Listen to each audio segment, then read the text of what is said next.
Prepare to be baffled and possibly infuriated by Bugonia, the 2025 film that dares to ask, what if the most frustrating movie of the year was also one of the most thought-provoking? Directed by the ever-unpredictable Yorgos Lanthimos and starring Emma Stone, this film is a roller coaster of absurdity, brilliance, and sheer audacity. But here's where it gets controversial. Is it a genius commentary on humanity's flaws? Or just a nihilistic shrug wrapped in alien costumes?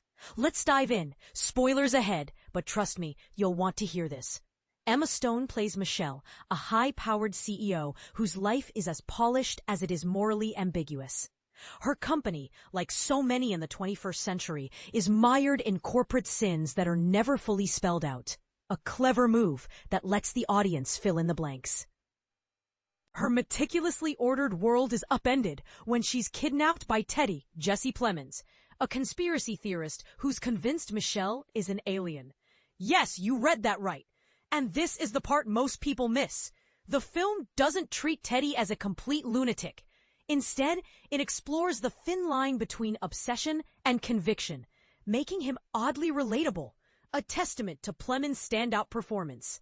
The first half of Bugonia is a slapstick farce, with Michelle's self-defense skills turning her abduction into a comedic struggle. But as the film progresses, it morphs into a tense cat-and-mouse game, with Michelle calmly asserting her humanity while Teddy clings to his beliefs.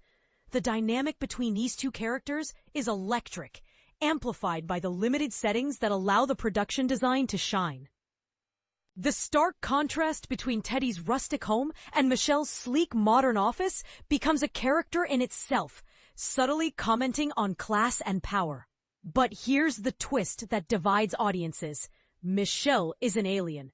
Yes, the she's been an alien the whole time trope is as bonkers as it sounds, but Lanthimos pulls it off with a strange, almost gleeful conviction.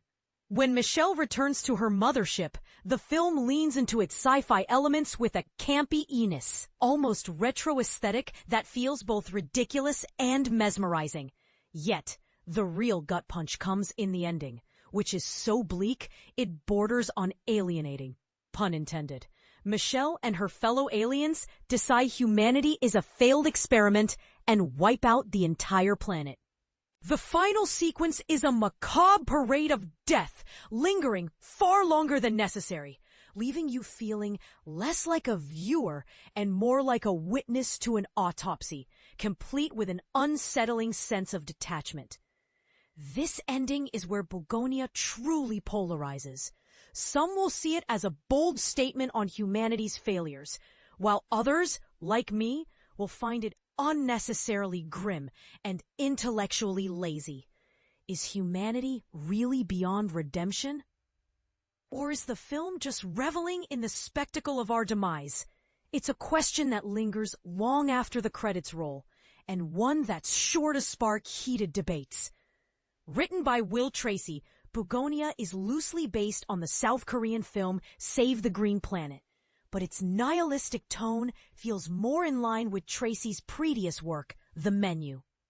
Both films share a violent, cynical view of humanity, but Bugonia takes it to a global scale, trading in The Menu's claustrophobic tension for apocalyptic chaos. If you love The Menu, chances are you'll find something to admire here. But if you found its ending unsatisfying, Bugonia might leave you even more frustrated. So, is Bugonia a masterpiece or a mess? It's neither and both.